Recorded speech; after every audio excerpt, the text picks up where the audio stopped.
Assalamualaikum warahmatullahi wabarakatuh. Perkenalkan, nama saya Sri Gustina Dinova, NIM 18053028, jurusan Pendidikan Ekonomi, Fakultas Ekonomi Universitas Negeri Padang.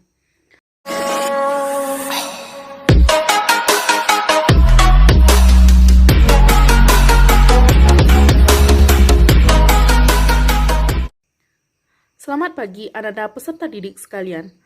Pada kali ini kita akan membahas materi bab 2 semester 2 tentang lembaga jasa keuangan dalam perekonomian Indonesia.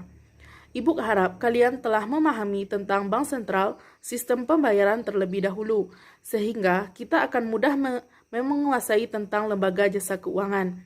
Nah, dalam materi kali ini, Ananda semuanya akan dibawa untuk memahami beberapa lembaga jasa keuangan. Nah, lembaga jasa keuangan yang akan kita bahas kali ini yaitu tentang Otoritas Jasa Keuangan atau OJK, perbankan, dan pasar modal. Terlebih dahulu, kita harus memahami apa itu lembaga jasa keuangan. Lembaga jasa keuangan di sini menurut Surat Keputusan Menteri Keuangan Republik Indonesia nomor 752 tahun 1990 tentang lembaga keuangan, di mana lembaga keuangan merupakan semua kegiatannya di bidang keuangan, melakukan penghimpunan dana atau menyalurkan dana ke masyarakat. Jadi, lembaga jasa keuangan itu merupakan sebuah lembaga yang menghimpun dana atau menyalurkan dana kepada masyarakat. Selanjutnya yaitu peran dari lembaga jasa keuangan. Peran dari lembaga jasa keuangan itu terbagi atas 5. Yang pertama yaitu pengalihan aset.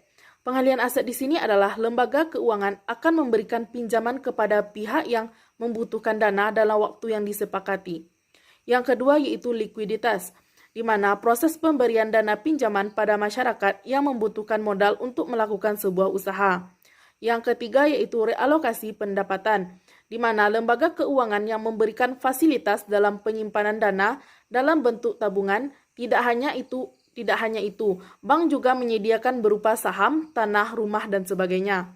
Yang keempat yaitu transaksi, di mana lembaga keuangan yang membantu proses transaksi berupa barang maupun jasa atau penukaran uang. Yang kelima yaitu efisiensi. Lembaga keuangan bertindak sebagai lembaga perantara keuangan yang menjembatani dua pihak yang saling berkepentingan, yaitu pihak pinjaman dan pihak yang meminjamkan. Nah, sekarang kita masuk kepada lembaga jasa keuangan yang pertama, yaitu Otoritas Jasa Keuangan.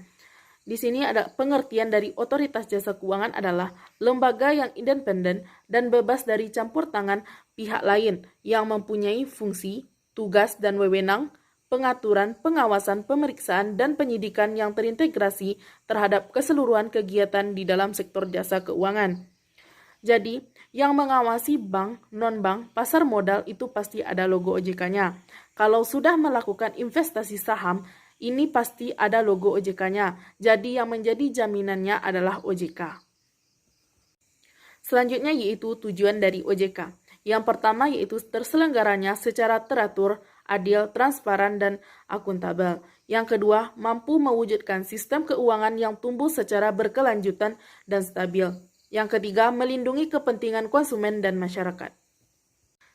Selanjutnya yaitu tugas dari OJK. Tugas dari OJK yaitu melaksanakan tugas pengaturan dan pengawasan terhadap perbankan, pasar modal, peransuransian, dana pensiun, lembaga pembiayaan, dan lembaga jasa keuangan. Wewenang dari OJK. Yang pertama yaitu menetapkan peraturan perundang-undangan di industri jasa keuangan. Yang kedua yaitu membuat dan menetapkan peraturan tentang pengawasan di industri jasa keuangan. Selanjutnya yaitu membuat dan menetapkan kebijakan tentang pelaksanaan tugas OJK. Mengatur tentang tata cara penetapan pengelolaan struktur di lembaga jasa keuangan. Mengatur tentang struktur organisasi dan infrastruktur serta pengolahan kekayaan dan kewajiban.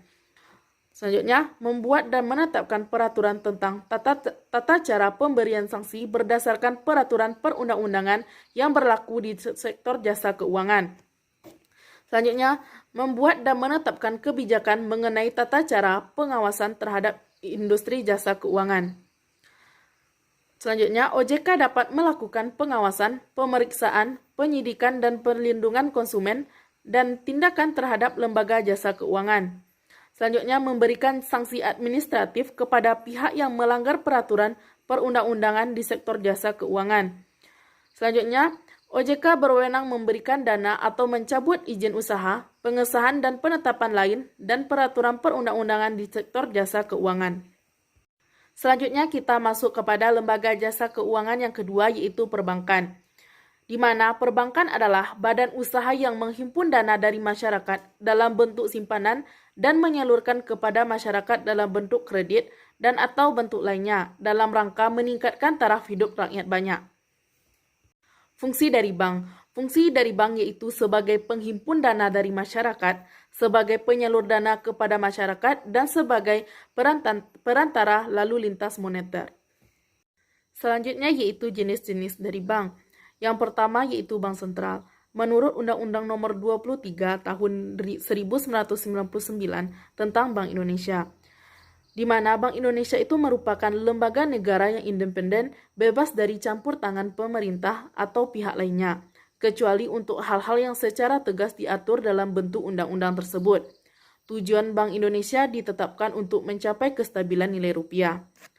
Bank Indonesia inilah yang membuat peraturan, kebijakan, dan sebagainya untuk menggerakkan bank-bank yang berada di bawahnya. Yang kedua yaitu bank umum.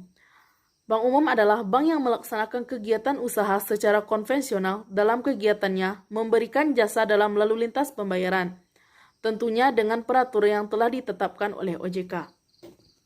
Selanjutnya yaitu bank perkreditan rakyat, yaitu salah satu jenis bank yang dikenal melayani golongan pengusaha mikro, kecil, dan menengah dengan lokasi yang pada umumnya dekat dengan masyarakat yang membutuhkan. Yang terakhir yaitu bank syariah, sistem pembayaran yang pelaksanaannya berupa hukum Islam atau syariah. Selanjutnya yaitu prinsip kegiatan usaha perbankan. Yang pertama yaitu kepercayaan. Kepercayaan ini bertujuan agar bank tetap menjaga dan memelihara kepercayaan yang diberikan oleh nasabah. Yang kedua yaitu kehati-hatian. Bertujuan untuk melindungi nasabah, menjaga bank tetap sehat, menjaga agar tingkat kepercayaan nasabah dan masyarakat terhadap bank tetap tinggi. Yang ketiga yaitu kerahasiaan. Bertujuan untuk mendapatkan perlindungan dan jaminan hukum yang setimpal dengan kepercayaan yang diberikan nasabah kepada bank untuk menyimpan dan mengelola dana yang mereka simpan. Yang terakhir yaitu mengenal nasabah. Untuk menghindari adanya kemungkinan bank atau lembaga keuangan dijadikan sarana tidak kejahatan, kegiatan ilegal oleh nasabah serta menjaga reputasi dan nama baik lembaga keuangan. Contohnya yaitu membobol ATM. Produk dalam perbankan. Yang pertama yaitu kredit aktif. Kegiatan bank dalam menyalurkan dana kepada masyarakat dalam bentuk rekening koran, aksep, dokumenter, reinvoice atau kredit untuk barang impor, dan kredit surat berharga. Selanjutnya yaitu kredit pasif. Contohnya saja seperti tabungan berjangka, giro, dan deposito. Selanjutnya layanan lain-lain seperti transfer, inkaso, atau penghilangan hutang kepada nasabah lain, diskonto atau pembelian surat berharga, dan cek perjalanan. Selanjutnya kita masuk kepada lembaga jasa keuangan yang terakhir yaitu pasar modal, di mana pengertian pasar modal di sini adalah kegiatan yang bersangkutan dengan penawaran umum dan perdagangan efek, perusahaan pihak yang berkaitan dengan efek yang diterbitkannya, serta lembaga dan profesi yang berkaitan dengan efek, yaitu segala yang berkaitan dengan transaksi efek, saham, obligasi, reksadana, dan sebagainya. Fungsi dari pasar modal. Yang pertama yaitu fungsi ekonomi, di mana pasar modal berperan sebagai wahana yang mempertemukan antara investor. Yang kedua yaitu fungsi keuangan, di mana pasar modal menginginkan pelakunya mendapatkan keuntungan dari kegiatan yang berada di pasar modal tersebut. Selanjutnya yaitu peran dari pasar modal. Yang pertama yaitu menyediakan sumber pembiayaan jangka panjang bagi dunia usaha. Yang kedua yaitu wahana investasi yang beraneka ragam bagi pihak yang kelebihan dana atau investor. Yang ketiga yaitu sebagai leading indikator bagi perkembangan perekonomian suatu negara. Yang keempat yaitu penyebaran kepemilikan perusahaan bagi masyarakat luas.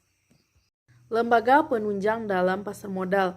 Yang pertama yaitu bank kustodian, di mana bank mendapatkan persetujuan dari OJK untuk bertindak sebagai pihak yang memberikan jasa penitipan efek dan harta lainnya yang berkaitan dengan efek serta jasa lainnya Yang kedua yaitu Biro Administrasi Efek, di mana perseroan yang dapat menyelenggarakan kegiatan usaha berdasarkan kontrak dengan emiten untuk pencatatan pemilikan efek dan pembagian hak yang berkaitan dengan efek.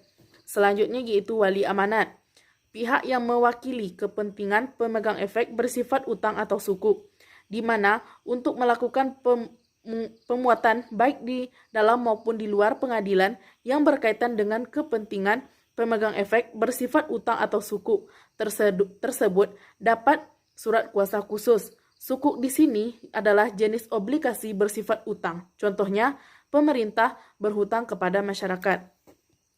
Yang keempat yaitu pemeringkat efek, di mana penasihat investasi berbentuk perseroan terbatas yang melakukan kegiatan pemeringatan dan memberikan peringatan. Yang terakhir yaitu instrumen dari pasar modal. Yang pertama yaitu saham. Saham di sini adalah sebagai tanda penyertaan modal seseorang atau pihak badan usaha dalam suatu perusahaan atau perseroan terbatas. Saham di sini terbagi dua, yaitu saham biasa dan saham istimewa. Yang kedua yaitu obligasi. Obligasi di sini adalah surat utang jangka menengah atau panjang yang dapat dipindah tangankan, yang berisi janji dari pihak yang menerbitkan untuk membayar atau melunasi pokok hutang pada waktu yang telah ditentukan kepada pihak yang membeli obligasi tersebut. Yang terakhir yaitu reksadana. Reksadana adalah investasi bagi permodalan kecil dan permodalan yang tidak memiliki banyak waktu dan keahlian untuk menghitung risiko atau investasi yang akan dilakukan. Sekianlah video pembelajaran dari saya yaitu tentang lembaga jasa keuangan dalam perekonomian Indonesia. Saya sudahi dengan Assalamualaikum warahmatullahi wabarakatuh.